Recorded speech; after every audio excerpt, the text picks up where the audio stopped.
ఫీజుల వసూలు నిలిపివేతపై మధ్యంతర ఉత్తర్వులు పొడిగించిందట కోర్టు. జూన్ 24వ తేదీలోగా కౌంటర్ దాఖలు చేయండి, ప్రభుత్వానికి హైకోర్టు ఆదేశం. 10,000 కోట్ల ఫీజు రియంబర్స్మెంట్ బకాయిలు ఉన్నాయి. కొన్ని కాలేజీలు కోర్టుకు పోయినాయి, మా పైసలు మాకు ఇవ్వండి, మేము ప్రభుత్వం మాకు ఇస్తలేదు, మేము పిల్లల దగ్గర నుంచి వసూలు చేసుకుంటామంటే హైకోర్టు అనుమతి ఇచ్చింది. దీని మీద ప్రభుత్వం కౌంటర్ దాఖలు చేయకుండా జీవో నెంబర్ 7 అని ఒకటి తీసుకొచ్చింది.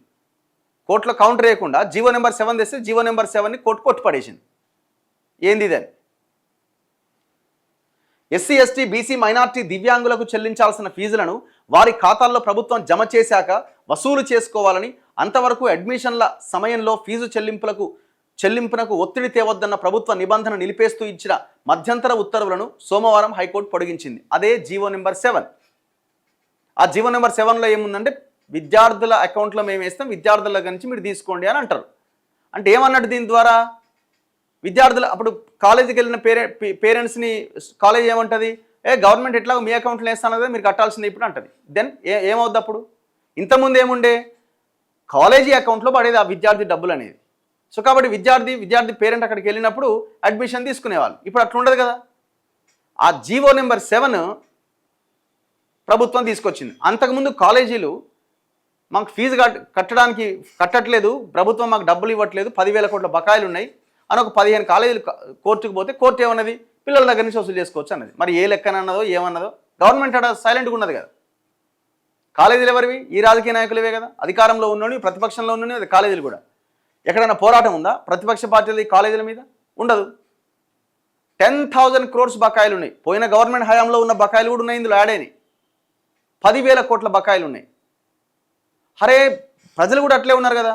రైతు భరోసా రాకపోతే రోడ్ల మీదకి వస్తున్నాం, పెన్షన్లు రాకపోతే రోడ్ల మీదకి వస్తున్నాం, కళ్యాణ లక్ష్మి తులం బంగారం ఏమైందని రోడ్ల మీదకి వస్తున్నాం, ఉచిత బస్సు అమలు ఏమైనా ఇబ్బంది అయితే రోడ్ల మీదకి వస్తున్నాం. మన పిల్లల చదువుకు సంబంధించిన ఫీజు రియంబర్స్మెంట్ బకాయిలు ప్రభుత్వాలు చెల్లించకపోతే ఒక్క పోరాటం జరిగిందా? ఎంత అంటే ఒక జనరేషన్ని కాపాడే, తెలంగాణని నిర్మాణం చేసే పిల్లలకు సంబంధించిన భవిష్యత్తుకు సంబంధించిన అంశం కదా అది.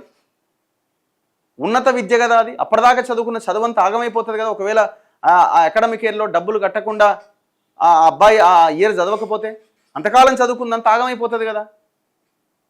మరి పేరెంట్స్ ఎందుకు ఆలోచించట్లే, ప్రజలు ఎందుకు ఆలోచించట్లే, విద్యార్థి సంఘాలు కానీ మేధావులు కానీ ఎందుకు ఈ ఫీజు రియంబర్స్మెంట్ అన్న అంశం మీద పెద్ద ప్రజా పోరాటం నిర్మించే ప్రయత్నం చేయట్లే?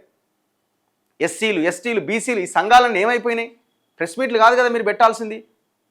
ఒక నిరంతరమైన పోరాటం జరగాలి కదా, దీర్ఘకాలికమైన పోరాటం జరగాలి కదా. బీసీ ఉద్యమాన్ని నడిపిస్తున్నామని ధర్నాలు చేసిన వాళ్ళంతా ఇవాళ ఎందుకు ఈ ఫీజు రియంబర్స్మెంట్ మీద చేయట్లే ఆ స్థాయిలో?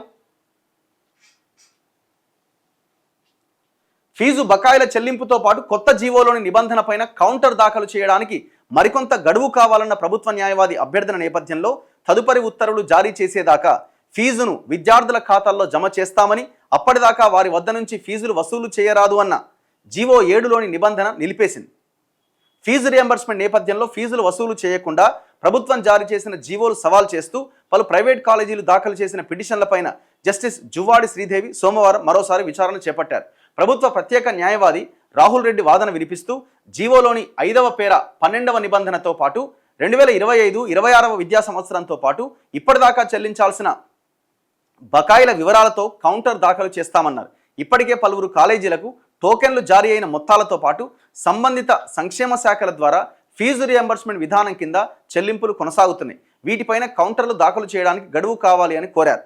పిటిషన్ల తరపు న్యాయవాదులు వాదన వినిపిస్తూ జీవోలోని 5వ పేర 12వ నిబంధన ప్రకారం ఎస్సీ ఎస్టీ బీసీ మైనార్టీ దివ్యాంగులకు సంబంధించిన ఫీజులను డైరెక్ట్ బెనిఫిట్ ట్రాన్స్ఫర్ పద్ధతిన నేరుగా విద్యార్థుల ఖాతాకు ప్రభుత్వం జమ చేస్తుందని, తర్వాత విద్యార్థులు టీఏఎఫ్ఆర్సీ నిర్ణయించిన మొత్తాలు ఖాతాల నుంచి చెల్లిస్తారు అని పేర్కొన్నది. దీనివల్ల కాలేజీలు ఫీజులను వసూలు చేసే పరిస్థితి లేదు. ఆ నిబంధన నిలిపేస్తూ గత వారం ఇచ్చిన మధ్యంతర ఉత్తర్వులు పొడిగించాలి అని కోరారు.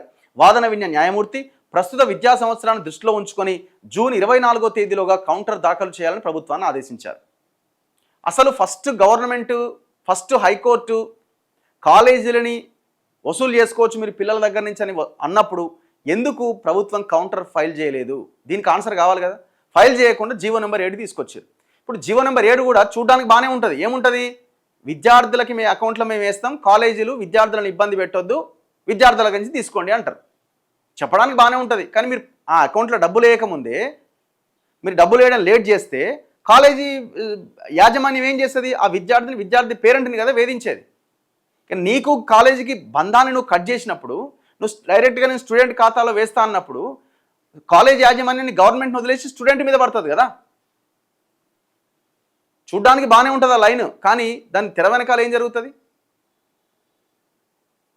కాలేజ్ యాజమాన్యం అంటదే మీరు మీ అకౌంట్ ఎట్లయినా పడతాయి కదా, మీరు ఫస్ట్ అయితే కట్టండి అని అంటది. ఏం చేస్తారు అప్పుడు పేరెంట్? అమలు చేయాల్సినటువంటి స్కీములు మాత్రం అమలు చేయరు. అవసరం లేదు మాకు ఇది కాదు, మాకు ఉచిత పథకాలు కాదు అన్నవి మాత్రం అమలు చేస్తారు. జనాలు కూడా అనలేవాడు కొట్టుకుపోతున్నారు కదా.